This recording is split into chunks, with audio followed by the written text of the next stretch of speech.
Ya, tanda besar kiamat yang ketujuh. Nah sekarang, betulkah kita sudah dekat? Iya. Apa tandanya? Nabi Muhammad dalam hadis sahih Imam Muslim ditanya oleh malaikat Jibril yang menyamar, menyerupai seorang lelaki yang gagah, yang tampan,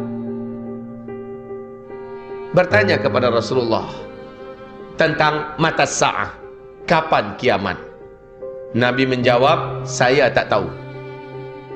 Mungkin yang bertanya lebih tahu daripada orang yang ditanya. Saya tak tahu. Ternyata malaikat Jibril pun tak tahu.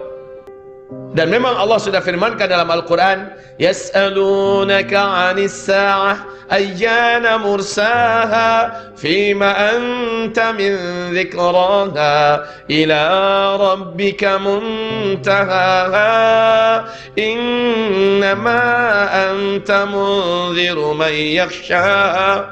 Ya, mereka bertanya-tanya kepada engkau, hai Muhammad, bilakah kiamat akan berlaku? Engkau senantiasa memberikan peringatan, sudah dekat, sudah dekat. Kapan terjadinya? Jawab, hai Muhammad, hanya Allah yang tahu. Engkau hanya sekedar penyampai kabar dan beritanya. Sudah. Dengan ayat ini dan dengan cara Nabi mengatakan saya tak tahu, akhirnya seluruh ulama-ulama Ahlus Sunnah wal Jamaah sepakat mengatakan tak ada satupun makhluk di muka bumi ini, bahkan sampai di langit, yang tahu kapan pastinya kiamat akan berlaku. Maka ini jadi akidah kita. Kita wajib menolak mentah-mentah siapapun dan ramalan kiamat kapanpun. Sumbernya dari manapun kita tolak.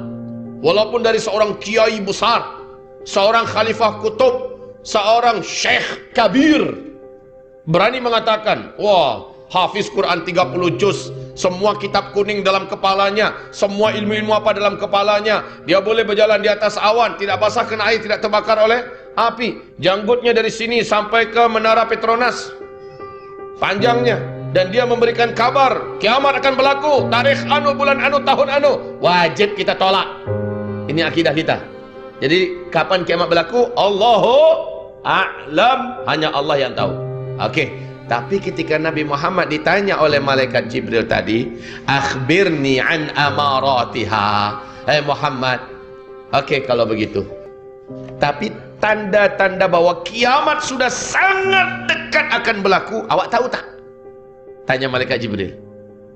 Kata Nabi Muhammad, kalau ini pertanyaan ente, aneh spesialisnya. Maka Nabi menjawab di situ, sini, antalidal amatu rabataha wa antaral hufatal uratal alata ri'a asya yatatawaluna fil bunyan. Setelah Nabi menjawab demikian, orang ini pergi, malaikat ini pergi. Apa artinya? Apabila nanti engkau hidup dan engkau temukan satu zaman, orang yang hidup pada zaman itu sebelumnya mereka hidup miskin, kere, fakir, hanya penggembala ternak, saking miskinnya mereka tak sanggup nak membeli selipar, mereka bertelanjang dada. Tiba-tiba mereka kaya raya, menjadi kuaya raya, dan mereka sangat berjaya, sangat berkuasa. Lalu mereka saling berlumba-lumba, berbangga-bangga membangun gedung-gedung yang tinggi-tinggi. Tersirat dalam hadis ini pernyataan Nabi, bila zaman itu sudah kalian temui, maka jarak masa antara kalian dengan kiamat sudah sangat-sangat dekat. Ini hadis sahih Imam Muslim. Yang bercerita adalah Umar bin Khattab radhiyallahu anhu. Di riwayat Imam Ahmad, Abdullah bin Abbas bertanya kepada Rasulullah, ya Rasulullah, siapakah yang engkau maksud? Miskin, kere, fakir, penggembala ternak, tidak beralas kaki, bertelanjang dada, tiba-tiba menjadi kaya raya dan sangat berkuasa, dan mereka saling berlomba-lomba dan berbangga-bangga membangun gedung-gedung yang tinggi-tinggi. Ya Rasulullah, siapa yang engkau maksud? Nabi menjawab, humul Arab, mereka adalah bangsa Arab. Masya Allah, mari kita lihat fakta sekarang ini, tuan-tuan yang mulia. Lihat, Arab sebelum minyak bumi ditemukan namanya masih satu, Jazirah Arabiah.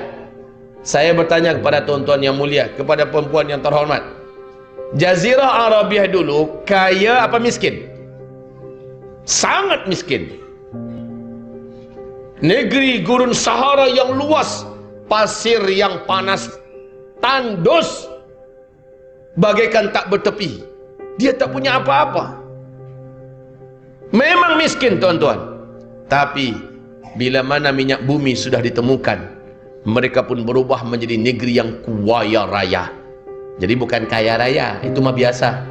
Tapi kuaya raya pakai tasydid. Saking kayanya. Dan mereka pecah mendirikan negara sendiri-sendiri menjadi 7 negara kaya dunia. Qatar,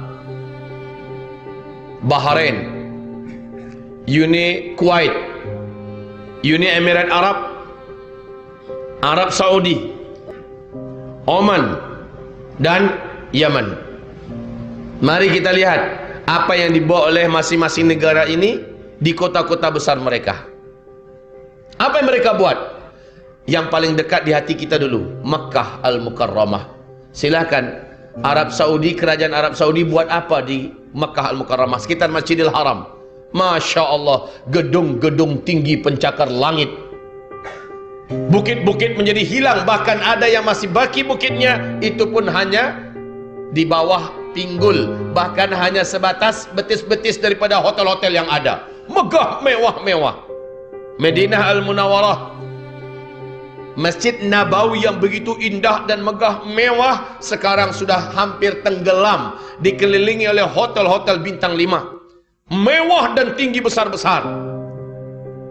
Ibu kota Riyadh ketika Raja Abdullah masih hidup, Pangeran Salman diangkat menjadi gubernur ibu kota Riyadh. Oleh Pangeran Salman, ibu kota Riyadh dirubah menjadi kota metropolitan ala Eropa. Jeddah dijadikan sebagai kota perdagangan dan persimpangan Timur Tengah. Ini baru Arab Saudi. Lihat negara sebelahnya, Kuwait. Apa yang dibuat oleh Kuwait di kota-kota besarnya? Semua pembangunan yang sedang dilakukan di Kuwait mengalahkan standar pembangunan kota-kota yang ada di Eropa, yang ada di Amerika. Masya Allah.